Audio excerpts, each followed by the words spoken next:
మాకు కనపడదు మనం మాకు కనపడింది ఆడ. నేను నా కొడుకు 6 రోజులు హాస్పిటల్కి వేసింటే కుంకుమ తీసుకుని చూపించి రేపు ఆపరేషన్ చేపిస్తారంట. మళ్ళీ కూర్చొని నేను ఆ కుంకుమ మీరు పూసేదానికి బెడ్ అనేది లేదని చెప్తాను. ఆ కుంకుమ పూసేదానికి నువ్వు ఏం చేసినావు ఈ కుంకుమ ఇవ్వని అంటే ఆ మిషన్ చెడిపోతుందని వాళ్ళే అంటారు. మళ్ళీ ఇప్పుడు ఏ సార్ అంటే మళ్ళీ బెడ్ ఉండేది వెళ్ళాలంటే బెడ్ ఫుల్ ఉందని చెప్తారు. మళ్ళీ ఇప్పుడు ఈడుండేదే మా కుంకుమ నీరే తీసుకునేను.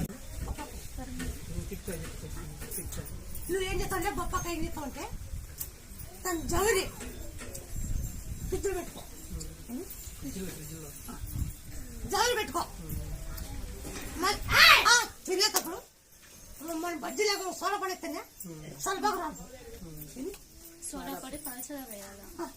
ఆ కాయ 20 రోజు తిను. తిన్న తర్వాత నీకు అర్థమవుతుంది. ఆ కాయ జగరి ఫ్రిడ్జ్లో పెట్టుకోవాలి.